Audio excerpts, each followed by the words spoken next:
Welcome to Manifesting Talks with Meera Allen, and this is episode number 1, which is about your light frequency in the cosmos and how it relates to the quantum and the ether. Enjoy.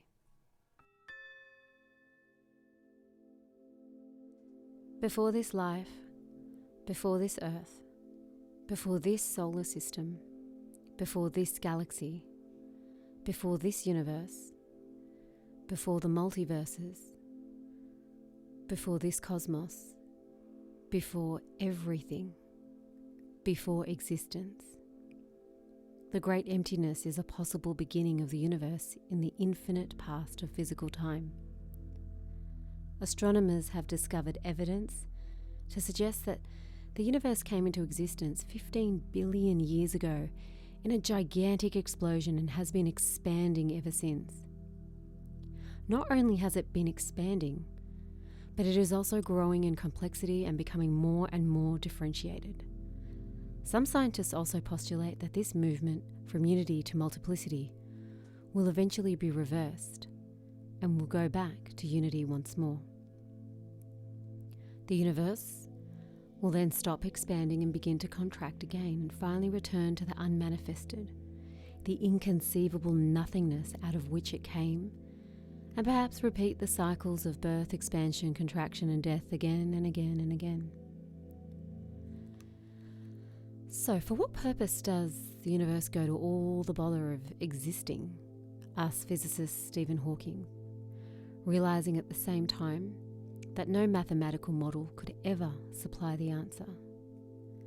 Eckhart Tolle says in New Earth, if you look within rather than only without, however, you discover that you have an inner and an outer purpose. And since you are a microcosmic reflection of the macrocosm, it allows that the universe too has an inner and an outer purpose, inseparable from yours.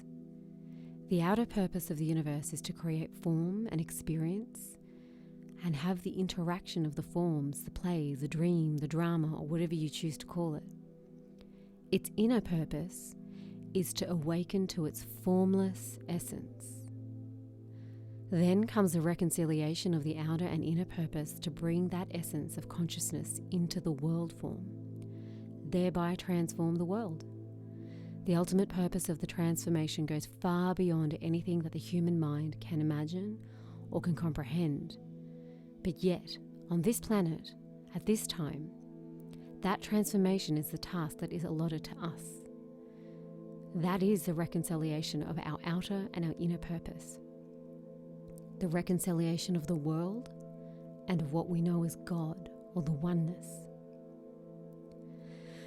But before we look at what relevance the expansion and contraction of the universe has to have for our own life, we need to bear in mind that there's nothing we can say about the nature of the universe that should be taken as an absolute truth.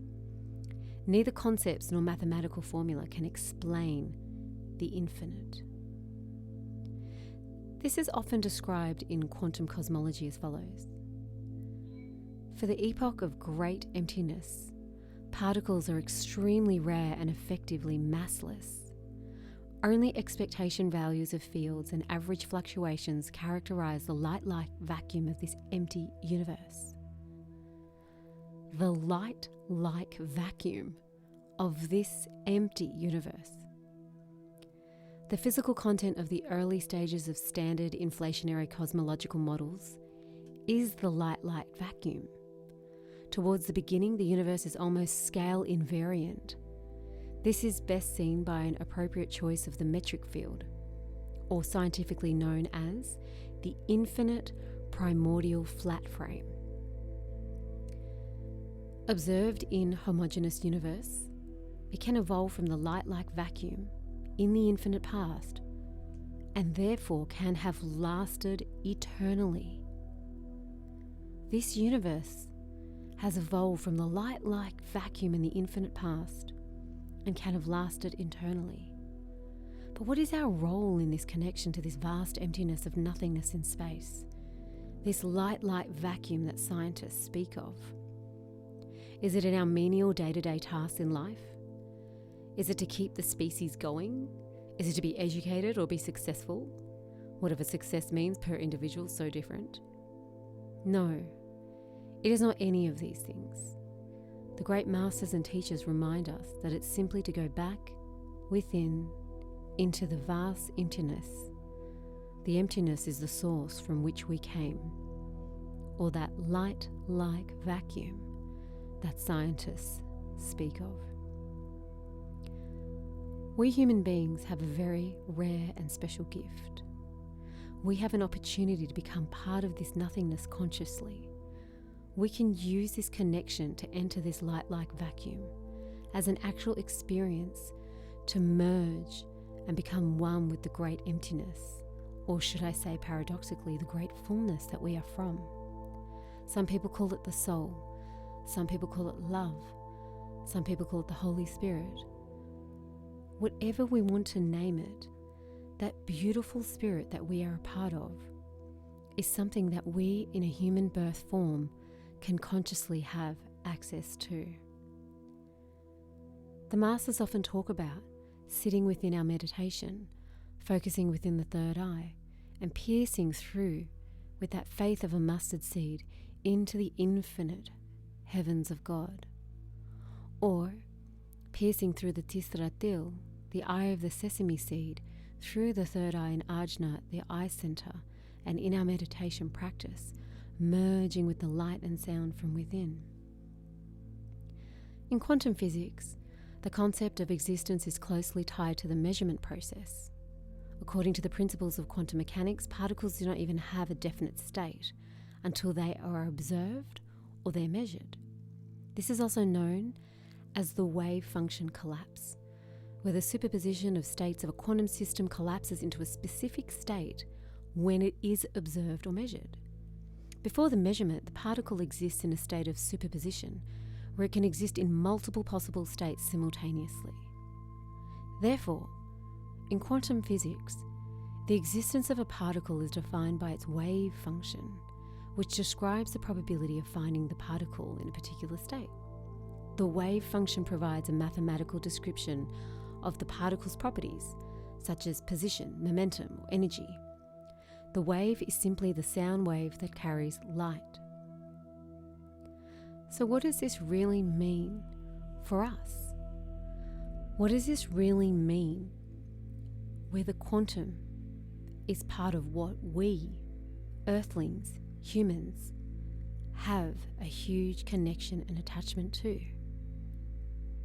If you break us down from the physical form, we go into our cell, we go into our nucleus, we break down the nucleus, we go into our atoms, we go into our subatomic particles, we go into the smaller particles of that and become photonic light particles. We are all just bouncing around light particles. We are actually, truly made of stardust. Often great masters speak of human birth as being the only opportunity granted to man to attain union with the true God energy, the God force, the one Lord, the Spirit, Allah, Buddha, whatever you wish to call it. This opportunity comes through going through the Wheel of 84, or as we know, the 8.4 million species that we are passing through from a soul level, incarnating over and over and over again, until finally we have this rare opportunity of human birth. And we attain this human birth with the opportunity of conscious awareness to meditate within and access our etheric state, beyond the earth element, beyond the water element, beyond the fire element, beyond the air element of our breath, and entering into the etheric, eternal bliss, or a light vacuum that we are made of. There is also something very interesting in our own universe.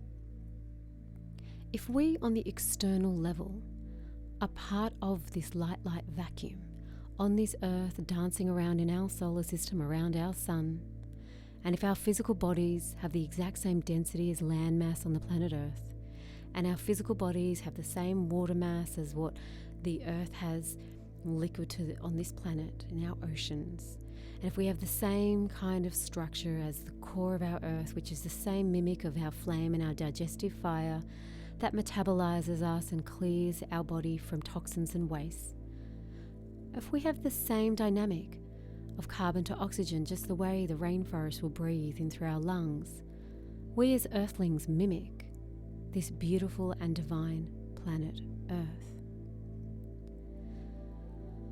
But sometimes we miss one more element, and that element is the ether element.